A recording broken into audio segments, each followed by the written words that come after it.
In The Revenge of the Sith, Obi-Wan and Anakin duel Dooku aboard the Invisible Hand during the Battle of Coruscant, with Skywalker ultimately defeating the Sith Lord by overpowering him with his devastating lightsaber blows. However, their victory over Dooku didn't arise from pure skill alone, but rather a clever trick the two Jedi played on him, forcing the Sith Lord to overexert himself and eventually allow himself to be overwhelmed.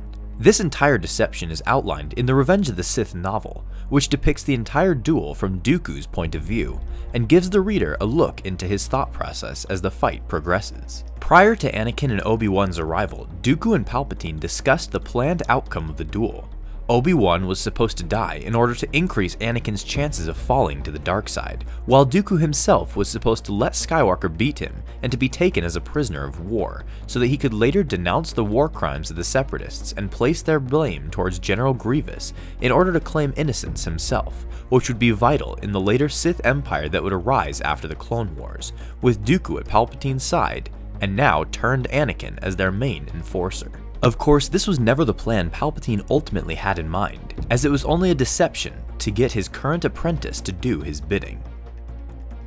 Anyway, once the duel of Anakin and Obi-Wan against Dooku began, both Jedi started with lightsaber forms Ataru and Shien respectively, stances the Sith Lord thought was a joke, as his preferred stance, the Makashi, was a near-perfect counter of the two forms of his opponents. And as predicted, Dooku was able to easily and swiftly defend himself against the two Jedi within his own mind, mocking the two for their foolish attempts to overpower him. But then something completely unexpected happened. Both Anakin and Obi-Wan switched their stances mid-fight at the exact same moment. From the more basic and straightforward Ataru and Shien forms to the more advanced Surisu and Gemso forms. Not only were the new forms more advanced in nature, but the actual preferred fighting styles of the two Jedi who had perfected them during their time in the Clone Wars. And the two forms Dooku had no idea the two were talented enough to use up until this point.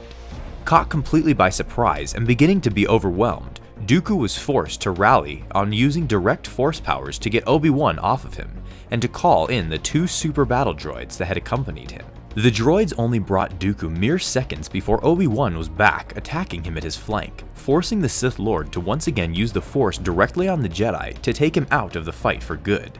But his usage of the Force so suddenly and powerfully had left the aging and already tiring Dooku drained from continuing the fight at his full ability. Now faced against Anakin alone, the initial plan of Dooku throwing the fight was no longer in the picture, as the now tired Sith Lord was fighting for his life against an opponent he had severely underestimated and had been outsmarted by.